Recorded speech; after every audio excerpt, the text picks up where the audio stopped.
12장 13절부터 27절 봉독합니다.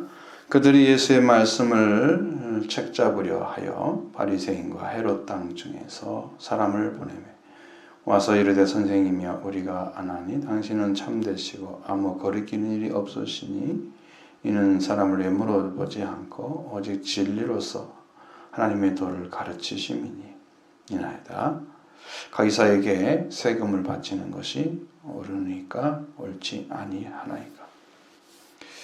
우리가 바치리까 말리까 한데 예수께서 그 외식함을 아시고 이르시되 어찌하여 나를 시험하느냐 데나리온 하나를 가져다가 내게 보이라 하시니 가져와거늘 예수께서 이르시되 이 형상과 이 글이 누구의 것이냐 이르되 가이사의 것이나이다.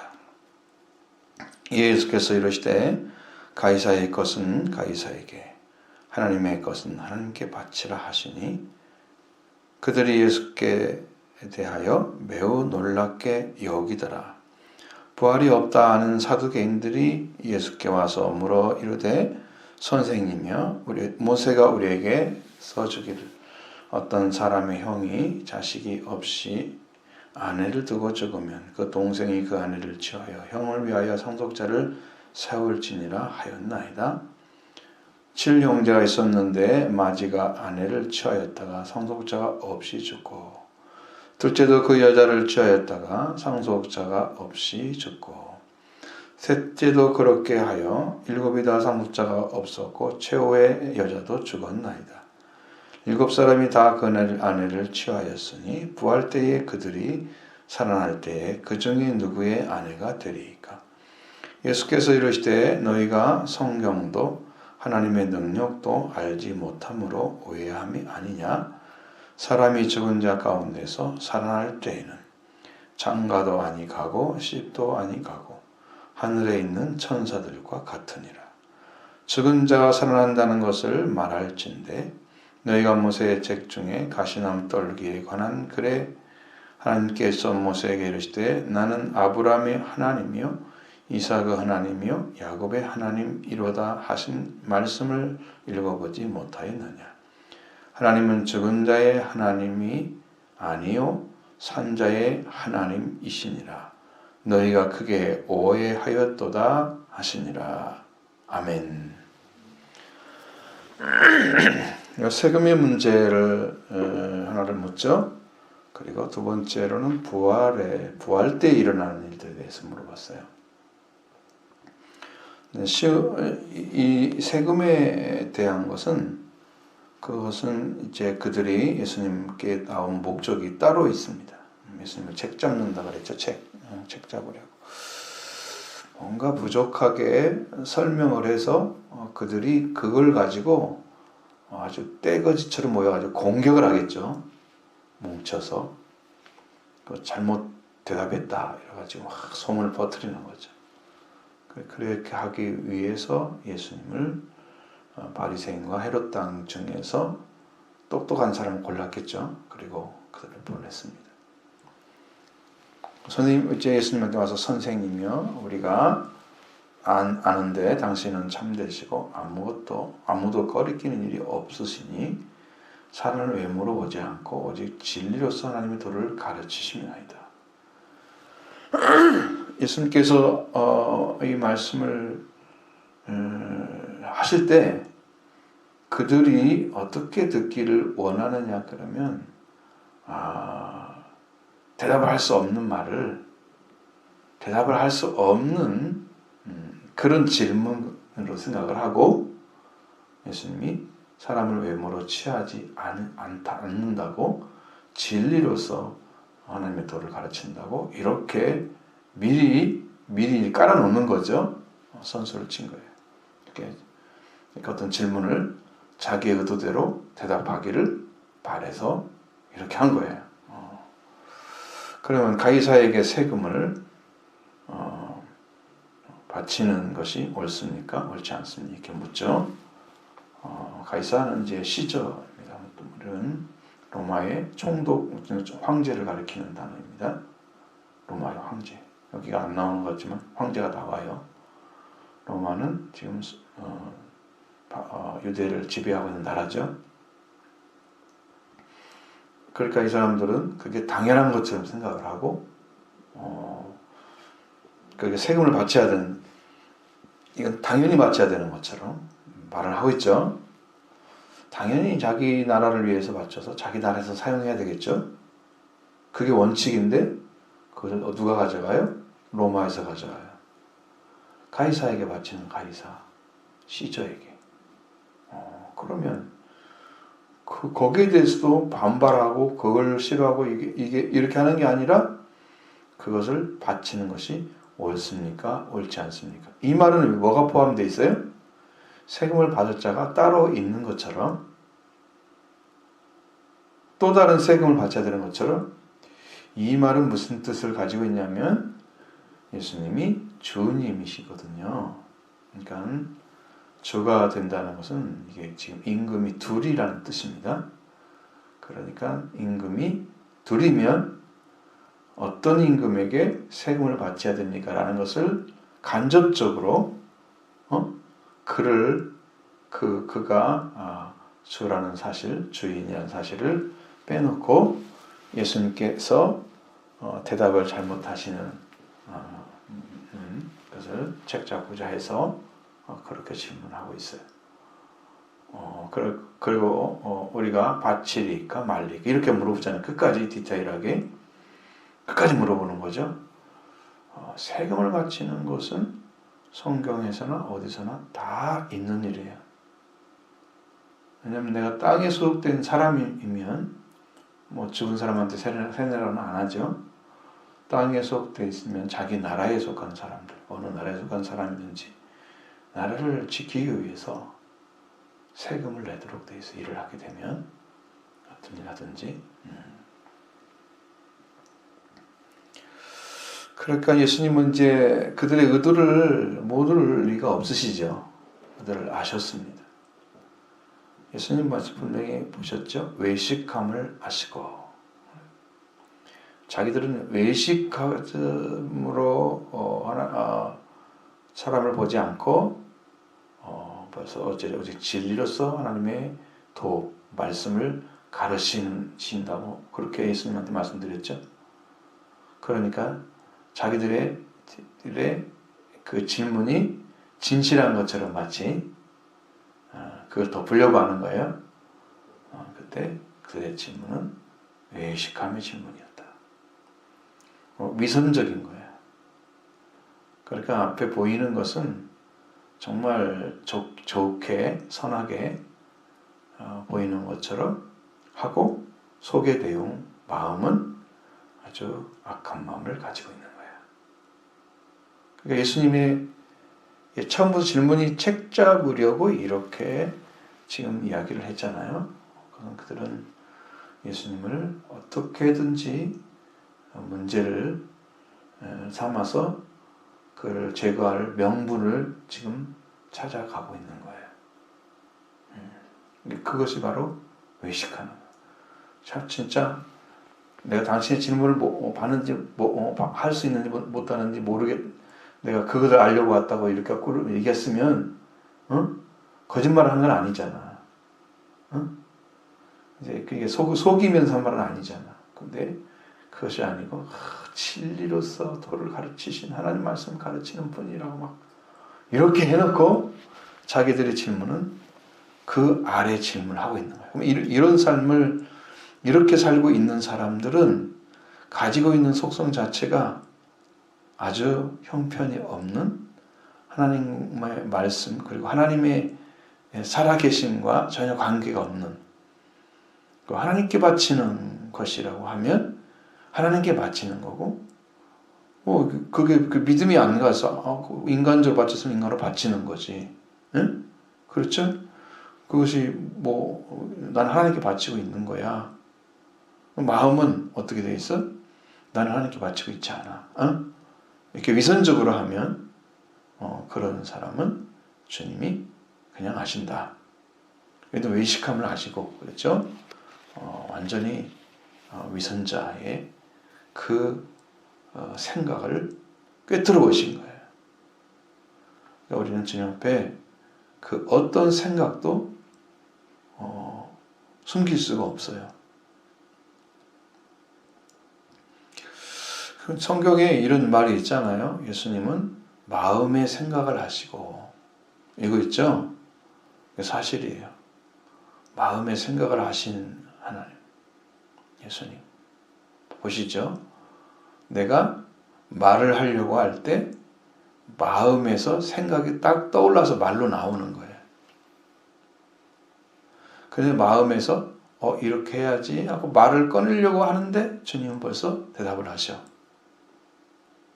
네, 그런 경우 굉장히 많이 있어요.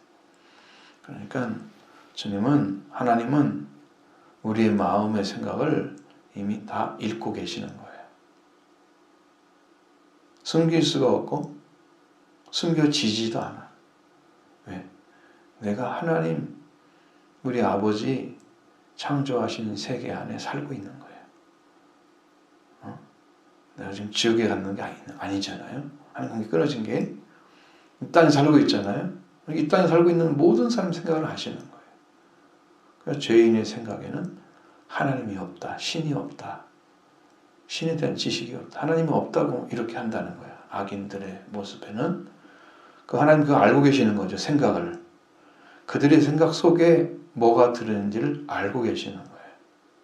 그러니까 우리는 정직하든 아니든 어떻든 무조건 하나님께서 우리의 삶을 다 알고 계시기 때문에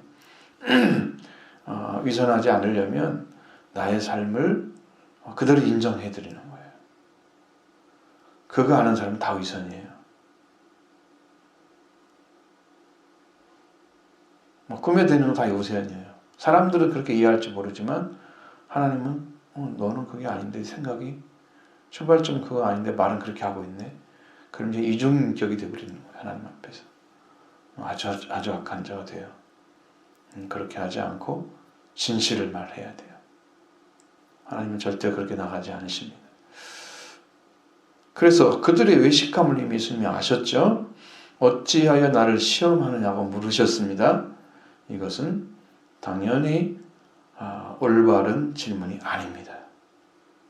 시험하는 질문입니다. 왜? 세를 바치는 건 예수님이 오시기 전부터 이미 바치고 있었어요. 그러니까 예수님께 이걸 물어볼 일이 아니죠. 자기들이 안 바치고 있는데 갑자기 바쳐야 되는 일이라면 물어볼 수도 있겠죠. 왜냐하면 높은 지위를 가지고 있으니까. 근데 그거 아니고 이전부터 계속 해왔으면서 이제 와서 그걸 물어보는 것은 그것은 예수님이 대답 안 해도 되는 거예요. 그걸 요구를 하고 있는 거예요. 예수님 그냥 대답 안 해도 돼. 그런데 예수님은 딱 봤을 때 외식함을 딱 보시는데 그래서 예수님을 어떻게든지 하는 문제 있는 그러한 선생으로 만들어서 예수님을 제거하려는 목적이 있는 거예요.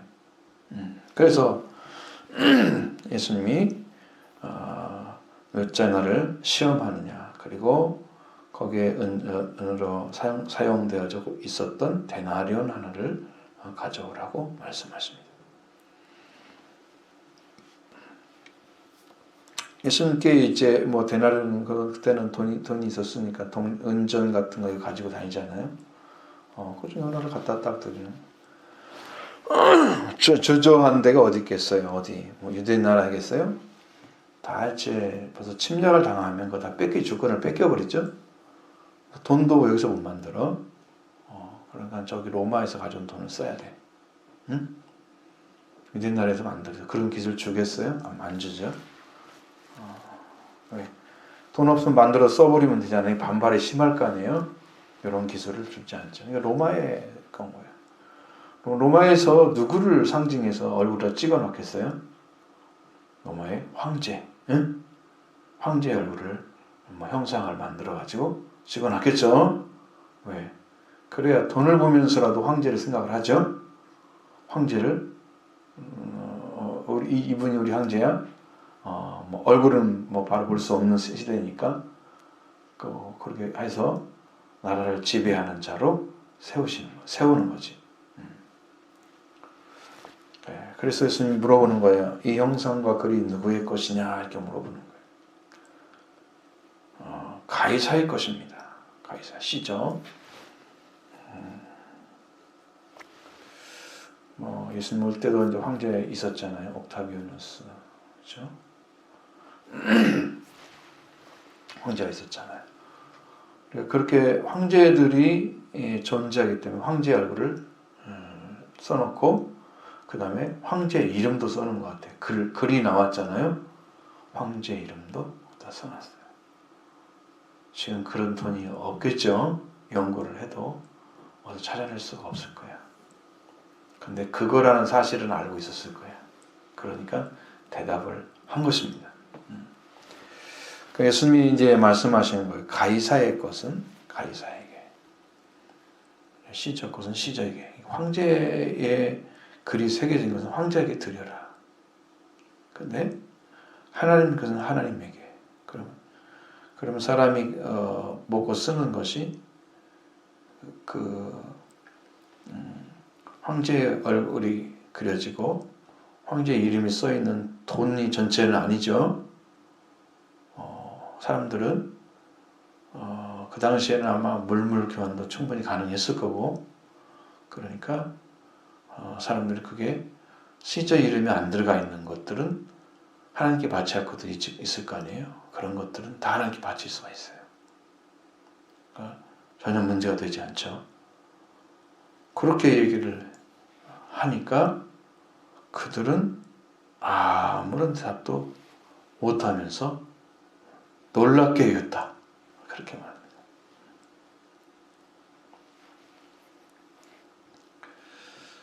그러니까 주님을 어떻게든지 말씀이 아닌 것 가지고도 넘어뜨리기 위해서 사람들은 노력을 많이 했지만 예수님은 단 한 번도 그들의 말에 의해서 그들이 원하는 대답을 해줘서 책 잡힌 일은 하지 않으셨어요. 왜 그러냐? 그분이 사람을 창조하신 창조주 하나님이시기 때문입니다. 어떻게 하나님 앞에 그런 질문을 하느냐? 결국은 자기를 구원하러 오신 그 그리스도가 인간의 모습으로 연약한 모습으로 보여지기 때문에 그분 안에 하나님이 함께 계셔서 하나님 아버지와 동행하고 하나님과 하나가 되셔서 하나님의 일만 행하시는, 그래서 그 인간으로 나타나신 그분이 바로 하나님 자신이 행하시는 일을 그대로 나타내고 있는데 그것조차도 그들은 믿지를 못하고 있었던 거예요. 그러니까 우리가 생각하는 것은 여러분이 예수님을 사랑해야 되는데 예수님의 모습은 물론 권세를 나타내고 능력을 나타내고 말씀하신 내용들은 정말 대단하신데 나머지는 저도 우리와 똑같이 사람이 되신 거란 말이에요. 그것을 보면서 어떻게 사람이 하나님이 돼? 그러면 유대인의 사고죠. 여기하신 하나님은 한 분이셔야 되는 거예요. 하늘에만 계셔야 되는 거고 이 땅에 오시는 분은 자기들이 원하는 그런 메시아 상을 가지고 오셔야 되는 거죠. 그러니까 그가 그분인 것을 믿어야만이 되는 그 보내신 하나님께서 제 아들로 보내시고 그리스도로 보내신 그 사실에 대해서 그들은 하나님께 물어보거나 아마 그런 일을 하지 않았을 거예요. 그걸 물어봤다고 하고 진실하게 기도했다고 하면 그 중에 한 사람이라도 보고 응답을 받고 바르게 예수님을 대했겠죠. 근데 그런 사람이 없는 거 보면 그들은 예수님을 메시아라고 생각을 하지 않기 때문에 메시아인 것을 하나님께 물어보지 않고 그냥 자기들의 생각대로 이렇게 예수님을 평가를 했기 때문에 이거는 인간적인 질문을 하는 거죠. 심각한 문제일 수 있습니다. 잘못하면. 왜냐하면 예수님이 또 하나의 임금이다 그러면 그들에게 명분을 주는 거예요. 명분을 주는 거예요. 11조를 내라든가 뭐 여기서 그런 얘기를 하게 되거나 아니면 성전세를 내라 뭐 이런 얘기도 많이 하거나 어떠한 일도 거기 걸려 넘어가지 않도록 해야 된다. 그런 주는 이미 그걸 아셨던 거예요. 놀라웠게도 주님은 그걸 깨닫고 있었습니다. 이미 가지고 계셨던 거예요. 자, 이 질문이 이렇게 이제 어리석은 질문인데 주님은 그들이 대답할 수 없는 말을 딱 전하시고 그들은 그냥 놀랍게 여기는 기이하게 여기는 그 정도로 이제 마무리됐죠. 그리고 또 다른 사람들이 왔습니다. 그들은 주장하는 것이 부활이 없다고 믿는 사람들이에요. 그러니까 이런 상상을 하는 거죠. 이런 상상. 부활 때, 부활이 없다고 하는 사람들이 부활 때 얘기를 물어보고 있어요. 그러니 부활이 없다고 하면 이 땅의 죽음은 영도 죽는 그냥 사라져버리는 사람도 동물과 같이 그냥 죽으면 다 사라져버리는 존재로 인식을 하고 있는 거예요. 소멸되어버린 영도 없는 거예요. 그들은 영을 안 믿어요. 사두개인들의 특징은 사람이 영이 있다는 사실을 안 믿어요. 동물과 똑같은 거예요. 이게 이제 사람이 죽으면 죽음 자체가 영도 소멸돼 버리는 걸로 생각해요. 사두개인들의 특징이에요. 그들은 아주 현실주의자들이고, 그들은 현실에 눈은 뜨고 있고, 약간은 그들은 헬라 문화가 가득 차 있었기 때문에 헬라 문화를 좋아하고 그런 시대에 살았던 사람들이 그 중에서 이 사람들 되게 대제사장 계급이 많았다고 합니다. 사두개인들에게 그리고 그들도 사내들인에 속해져 있는 공회라고 하는 사내들인에 속해 있는 사람들이었습니다. 자, 이렇게 묻죠. 선생님이요. 모세가 우리에게 써주기를 어떤 사람이 형이 자식이 없이 아내를 두고 죽으면 그 동생이 그 아내를 취하여 형을 위하여 상속자를 세울지니라 하였나이다. 이것은 가문을 잇기 위해서 유대인들이 하나님 명령하신 말씀입니다. 모세를 통해서. 그러니까 그것은 부활 때를 얘기하는 게 아니고 현실적으로 자 이제 형이 있는데 형이 아내를 취했는데 정말로 빨리 죽었는데 아이가 없이 죽어버렸어.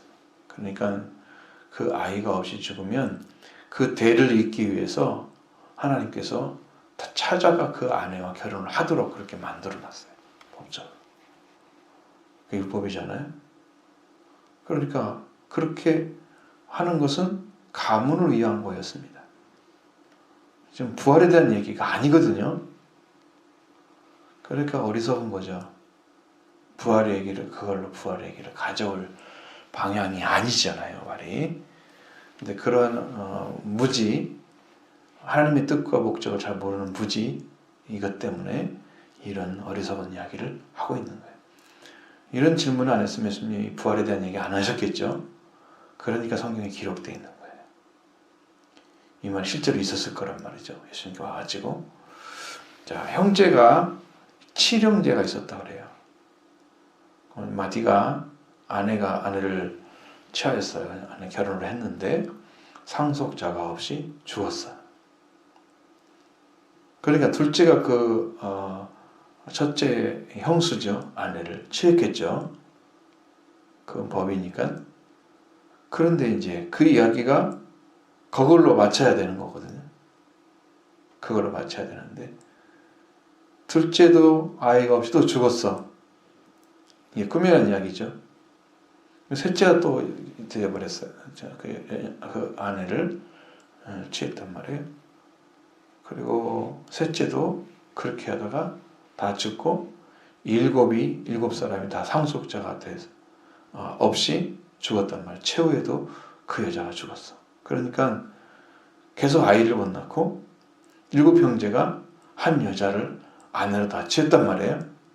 그 죽었던 꿈이라는 얘기잖아요. 100%. 이런 일은 뭐 상상할 수 없는 거죠. 그렇게 해서 일곱 사람이 다 그 아내를 취했기 때문에 부활 때에는 꼭 그들이 살아날 때의 어중에 누구 아내가 되겠습니까? 이러한 이야기는 아주 영적 무지함을 그대로 드러내고 있는 거예요. 우리가 하나님 나라에 들어가면 그때 그 나라는 남자와 여자가 없어요. 부활돼 버리면 남자와 여자가 없어져요. 그러니까 천국에서는 아이를 낳는 일은 결단코 없어요. 하나님이 천국하고 번성하는 땅에서만 있게 돼 있어요. 그래서 이 땅에서 태어나는 그 자녀들이 귀한 거예요.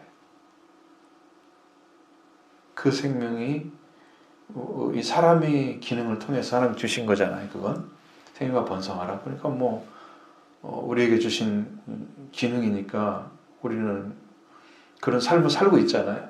태어나게 하는 것은 하나님께서 그에게 영혼을 넣어주시고 그 다음에 사람의 몸이나 어떤 정신이나 마음 같은 것들은 이제 부모를 통해 태어난단 말이에요. 아이가. 그래서 부모의 속성을 많이 담게 돼 있어요. 영은 하나님 주시는 거예요. 그래서 우리가 주께로 왔다가 주께로 돌아간다 그러는데 바로 영이 돌아가는 거예요. 응? 영이 돌아가는 거예요. 그럼 영을 넣어준 그 육체도 부활되면 함께 돌아가겠죠. 부모를 통해 주신 축복이잖아요. 우리가 태어난 것은 엄청난 복을 받은 거예요. 이 큰 복을 받은 사람이 어디로 가야 되느냐? 하나님 나라에 가야 되냐? 저기 떨어지냐? 이게 문제거든요, 지금. 근데 이 사람들은 그 부활에 대한 이야기를 하고 있는데 그 부활이 되어지면 예수님이 말씀하신 것처럼 시집도 아니 가고 장가도 아니 간 상태가 되는 거야. 시집가고 장가 갈 수가 없어요. 그 나라는. 결단코 천국에서 아이가 태어났단 말은 한 번도 들은 적이 없어요. 성경 어디를 읽어봐도 그런 말이 나오죠.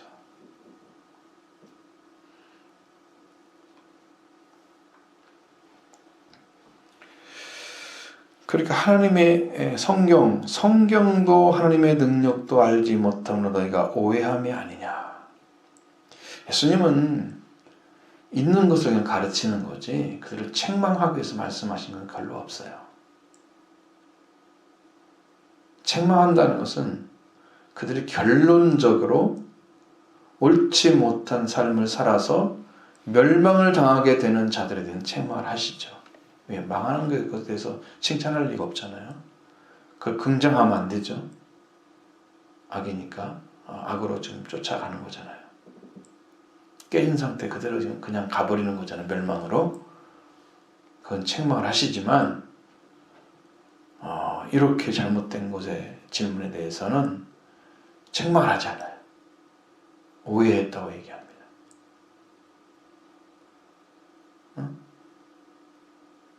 알지 못한다는 것. 성경을 알지 못하기 때문에 이런 일이 벌어지는 거다.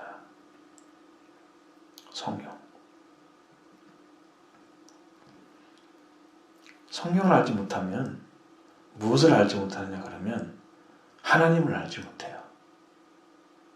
성경을 알지 못하는 것은 하나님을 알지 못하는 거예요. 그럼 하나님의 속성 자체, 하나님이 가지고 계신 하나님의 목적이나 하나님의 뜻 이런 것들을 감지해낼 수가 없어요. 그리고 그걸 요구하지도 않아요. 하나님께. 그래서 결론적으로 그들은 성경이 하나님에 의해서 쓰여지게 됐는데 그것을 쓰게 하신 하나님을 믿지 않고 있는 거예요. 그래서 성경을 모르는 거예요. 여러분 저자에 대해 잘 모르면서 그것만 파헤치는 건 좀 문제가 있지 않아요? 그거 되게 이제 무슨 뭐 공용적인 그런 나와 있는 것들을 정리해서 놔주는 편저 같은 건 문제가 없는 거지만 그 사람이 독특하게 써낸 것들은 그 독자의 어떤 생각을 알아야 이해가 되죠. 저자의 독자들이 저자에 대해서 알지 못하면 안 되는 거죠. 그러니까 성경을 읽을 때는 하나님을 믿지 않는 사람들이 읽으면서 하나님을 알 수가 없어요. 하나님은 이런 분이야. 근데 나는 이렇게 안 믿는데 이렇게 부정을 하잖아요. 그럼 성경을 읽으면서 하나님을 알게 되기는 불가능하다 이 말이에요. 근데 하나님이란 존재를 알고 싶어서 더 믿고 싶어서 그 기준점에서는 미달이 되지만 믿음이 근데 하나님을 찾고 있는 사람이 성경을 읽었을 때는 하나님 성령을 통해서 말씀해 주시는 거예요. 그래서 이게 하나님께서 기록자들을 통해서 쓰도록 했기 때문에 저자는 하나님이시고 나머지는 기록자들인 거죠. 성경을 기록한 사람들인 거예요. 모든 성경 하나님의 감동으로 된 것이라고 그랬잖아요. 하나님께서 이렇게 말씀하는 어떤 부분을 주지 않았는데 기록을 해가지고 이게 성경으로 들을 수가 없어요. 어딘가는 하나님이 기록한 것이 분명하기 때문에 성경으로 66권으로 들어온 거예요. 근데 그 당시에는 성경이 구약밖에 없었잖아요. 예수님은 신약 시대에 지금 일을 하고 계시는데 그를 기록할 때가 아니거든요. 바울 서신을 썼을 때도 50몇 년이었는데 예수님이 승천하실 때 그는 한 AD 29년 정도 된 상태인데 말이 안 됐죠. 그때 성경이 있다는 것은 구약 성경밖에 없었죠. 그냥 성경에도 이렇게 다 나와 있는 부분인데 알지 못하는 거예요. 그리고 하나님의 능력도 알지를 못하는 거예요. 하나님을 모르는데 어떻게? 성경을 도 모르고 하나님의 능력도 알지 못하니까 오해를 하는 거예요. 그러니까 여러분 내가 알지 못하는 것을 알려고 할 때 무지가 나오잖아요. 무지함이. 근데 그걸 가지고 자기가 그 알지 못하는 것을 아는 것처럼 얘기하면 그걸로 인해서 이해가 되는 게 아니라 오해를 만들어내는 거죠. 그러니까 모르면 모른다고 하는 게 정확하게 알고 있는 거예요.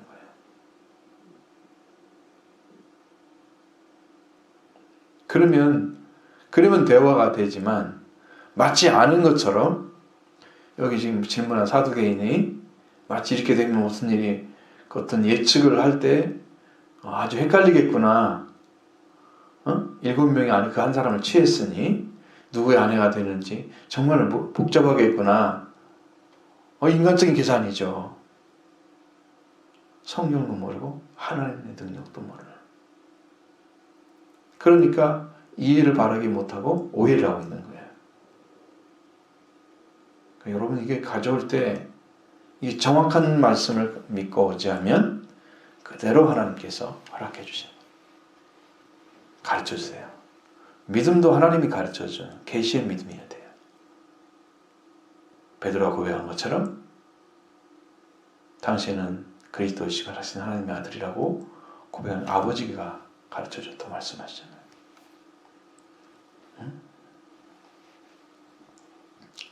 자, 사람이 죽은 자 가운데 살아날 때에는 장가도 아니 가고 십도 아니 가고 하늘에 있는 천사들과 같으니라. 이제 결혼의 관계가 아니라는 거죠. 부활을 죽은 자 가운데 살아날 때 부활이죠. 죽은 자 가운데서 살아날 때는 이제 천사들과 같다. 천사도 태어날 수가 없어요. 하나님께서 창조하시는 거예요.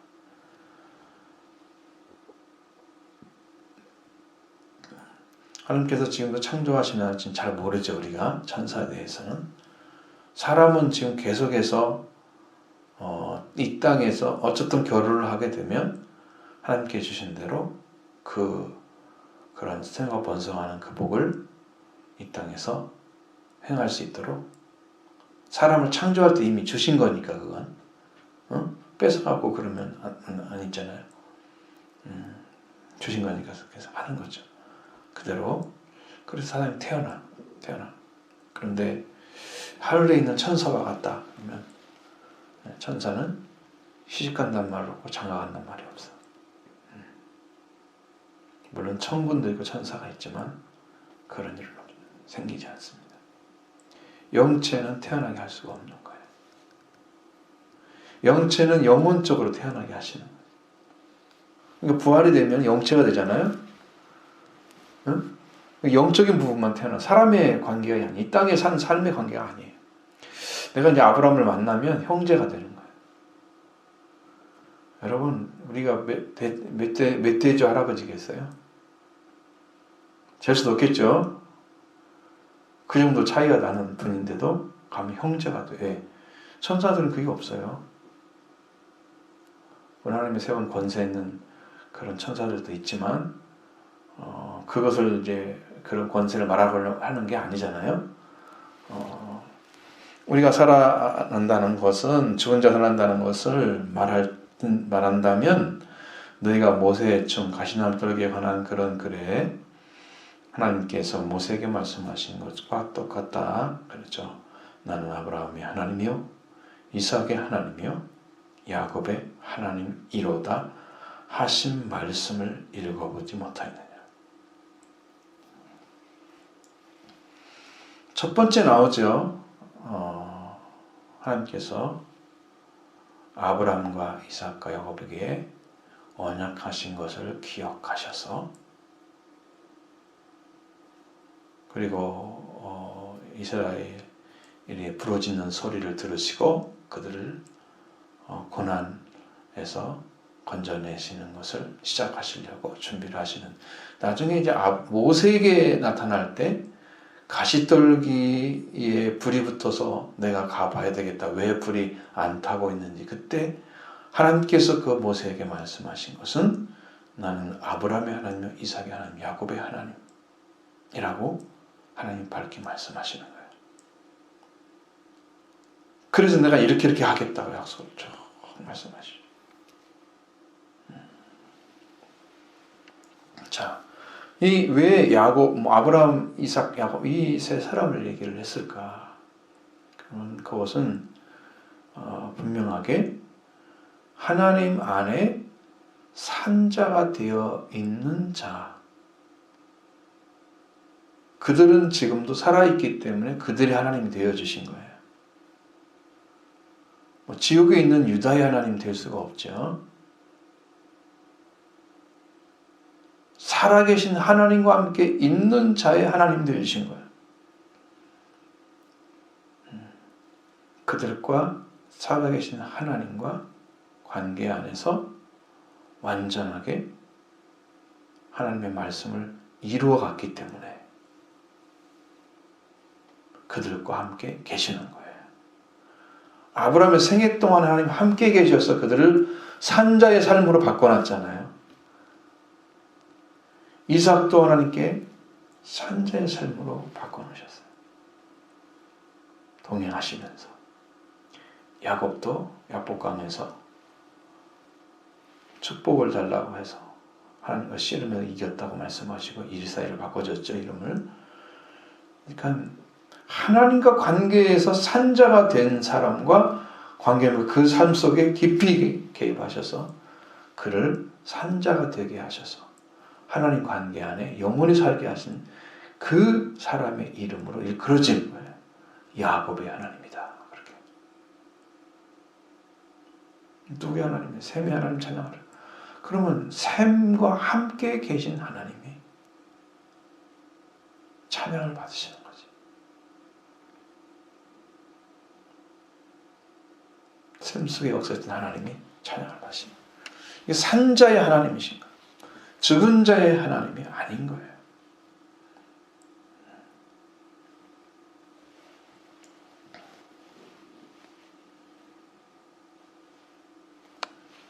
죽은 자 가운데서 계신 분이 아니시고 산자와 함께 계신 하나님. 그러니까 이렇게 얘기하면 더 완전한 하나님이 어떤 분인가를 정확하게 알기는 좀 어렵죠. 근데 분명히 이제 여러분이 누가복음에서 보면 되게 잘 나오죠. 누가복음에서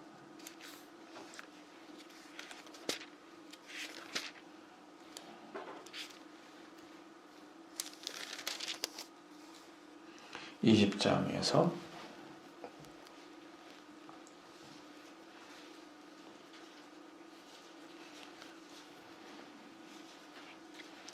34절 이하에 쭉 읽어보면 예수님이 대답한 게 나와요. 자, 이 세상의 자녀들은 장가가고 시집도 가지만 저 세상과 및 죽은 자 가운데서 부활함을 얻기에 합당히 여김을 받은 자들은 장가가고 시집가는 일이 없으며. 그렇죠? 그런데 그게 왜 뭐 장가가고 시집가서 다시 누구 아내가 되고 이런 일이 생길 리가 없잖아요. 그것은 아예 제 자체가 없는 거예요. 제도 자체가. 이 땅에 있는 거 가지고 천국을 해석하려고 하는 거야. 하나님의 나라의 걸 가지고 하나님의 나라를 해석을 해야지. 이게 무지한 거죠. 그들은 다시 죽을 수도 없고 천사와 동등이 된 거죠. 그리고 부활의 자녀로서 하나님의 자녀입니다. 죽은 자가 살아나는 걸 너희가 또 모세도 살아난다는 것은 또 모세도 가시나무 떨기에 관한 글에서 주를 아브라함의 하나님이요 이삭의 하나님 야곱의 하나님이라 칭하였나니 하나님은 죽은 자의 하나님이 아니요 살아있는 자의 하나님이시라. 한번 읽어봐요. 38절 시작. 하나님은 죽은 자의 하나님이 아니요 살아있는 자의 하나님이시라. 하나님에게는 모든 사람이 살아있느니라 하시니. 자, 그럼 하나님 안에 이제 있다고 하면 모든 사람이 살아있는 거예요.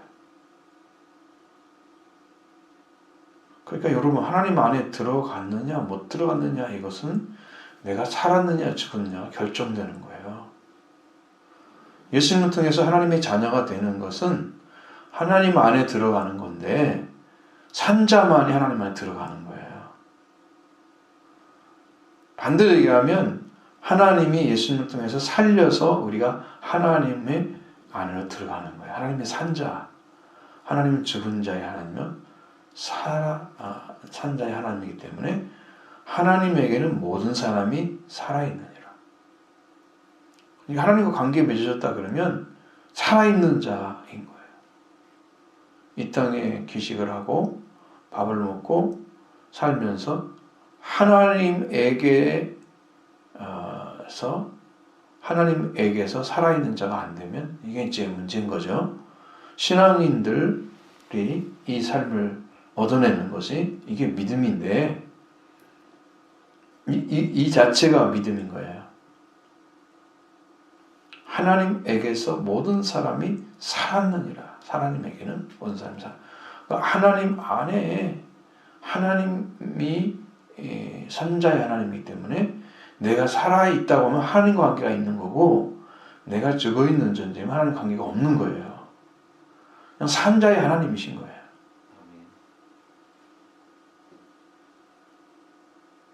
그러니까 누구도 이것을 얻어내지 못하고 하나님께 갈 수가 없어요. 이 땅에서. 그러니까 예수를 통해서 하나님의 자녀로 들어가는 길을 그렇게 서신서에 많이 가르쳐주고 있는 거예요. 이 살아계신 하나님 한 분, 하나님에게 살아있는 자가 되기 위해서 하나님 안에는 모든 사람이 살아있느니라. 그렇죠? 산자의 하나님이시죠?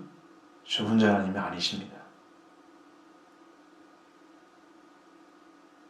절대적인 믿음이 필요하고 예수님을 보낸 목적을 정확하게 알고 우리 속죄와 부활이 얼마나 큰 은혜인지 내가 산자가 되는 길인데 이 산자의 길을 지금 예수님을 통해서 이미 가르쳐 주셨고 선포되었고 여러분이 죽은 자 가운데서 살기 위해서 회개를 통해서 그의 이름으로 죄사함을 받는 회개가 모든 민족에 전파되게 기록된 말씀이 오늘 우리에게 온 거예요.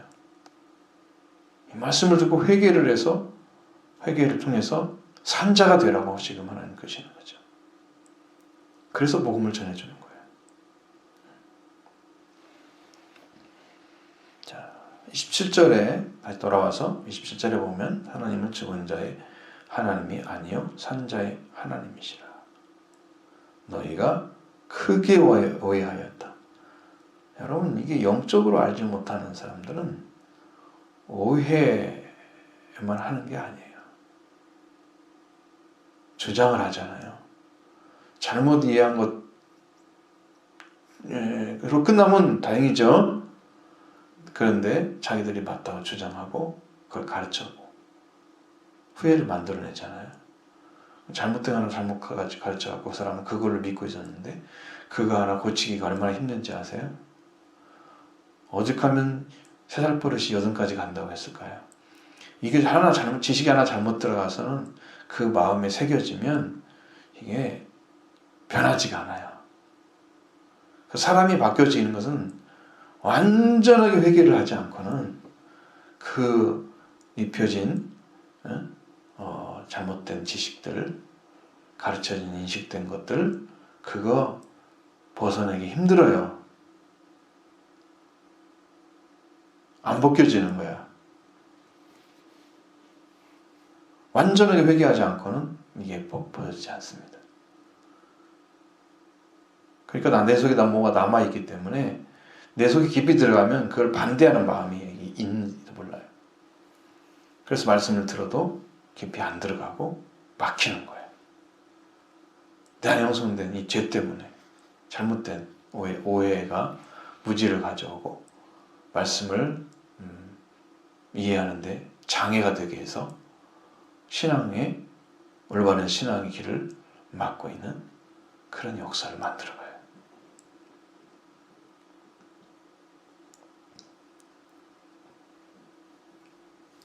이제 성경으로 된 사람, 성경을 그렇게 잘못된 사람은 그걸로 문제가 될 수도 있고, 또 세상에 있는 생각이나 이런 것들을 하나님 말씀과 이렇게 딱 부딪혔을 때 맞서 있어서 자기가 살아있는 사람들은 어느 쪽을 선택할 것인가는 자기가 결정해야 되는데, 내 마음이 하나님을 사랑하는 마음이 없으면 인간의 방향을 선택하고 그냥 살고 그냥 견뎌내고 이런단 말이에요. 하나님을 괴롭히는 거죠. 딱 바꿔버려야 되는데 바꾸면 완전히 평화를 주시는 하나님께서 나를 살게 하셔서 이런 은혜를 여러분이 입어가셔야 돼요.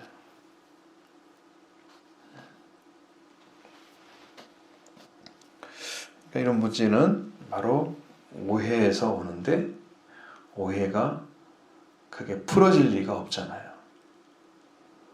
사두개인들이 구원받을 가능성은 없거든요. 예수님이 오해했다고 분명히 말하는데도 이걸 잘못했습니다라고 고백하지 않잖아요. 그냥 지나가죠.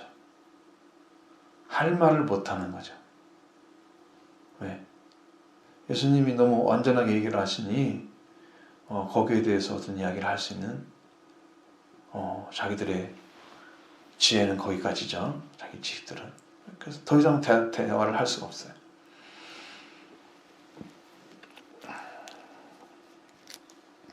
그러니까 여러분 잘 기억하셔서 이 2가지 질문이 어떤 의미를 가지고 있는지, 어떤 문제가 있는지, 그리고 나는 신앙은 어떻게 하고 있는지 여러분을 살펴보시면 하나님께 회개할 길이 보여질 것입니다.